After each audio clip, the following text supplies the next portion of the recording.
10 août, Ecclésiaste chapitre 11, chapitre 12. Jette ton pain sur la face des eaux, car avec le temps tu le retrouveras. Donne-en une part à 7 et même à 8, car tu ne sais pas quel malheur peut arriver sur la terre. Quand les nuages sont pleins de pluie, ils la répandent sur la terre. Et si un arbre tombe au midi ou au nord, il reste à la place où il est tombé. Celui qui observe le vent ne sèmera point, et celui qui regarde les nuages ne moissonnera point.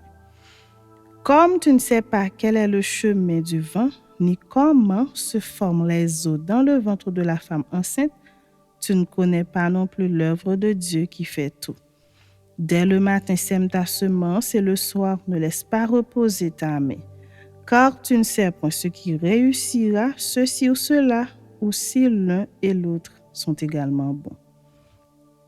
La lumière est douce, et il est agréable aux yeux de voir le soleil. Si donc un homme vit beaucoup d'années, qu'il se réjouisse pendant toutes ces années, et qu'il pense aux jours de ténèbres qui seront nombreux. Tout ce qui arrivera est vanité. Chapitre 12. Jeune homme, réjouis-toi dans ta jeunesse, livre ton cœur à la joie pendant les jours de ta jeunesse, marche dans les voies de ton cœur et selon les regards de tes yeux. Mais sache que pour tout cela, Dieu t'appellera en jugement. Bannis de ton cœur le chagrin et éloigne le mal de ton corps, car la jeunesse et l'aurore sont vanité. Mais souviens-toi de ton Créateur pendant les jours de ta jeunesse, avant que les jours mauvais arrivent et que les années s'approchent, où tu diras « Je n'y prends point de plaisir ».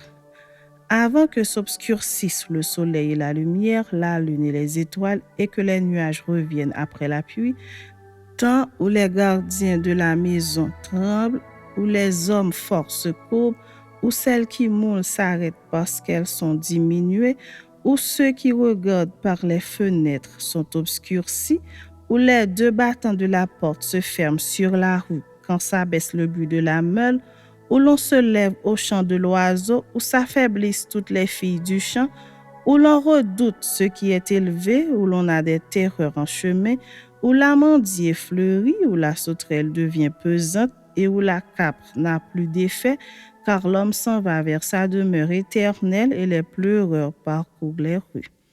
Avant que le cordon d'argent se détache, que la vase d'or se brise, que le seau se rompe sur la source et que la roue se casse sur la citerne. Avant que la poussière retourne à la terre comme elle y était et que l'esprit retourne à Dieu qui l'a donné. Vanité des vanités, dit l'Ecclésiaste, tout est vanité. Outre que l'Ecclésiaste fut un sage, il a encore enseigné la science au peuple. Et il a examiné, sondé, mis en ordre un grand nombre de sentences. L'Ecclésiaste s'est efforcé de trouver des paroles agréables, et ce qui a été écrit avec droiture, ce sont des paroles de vérité.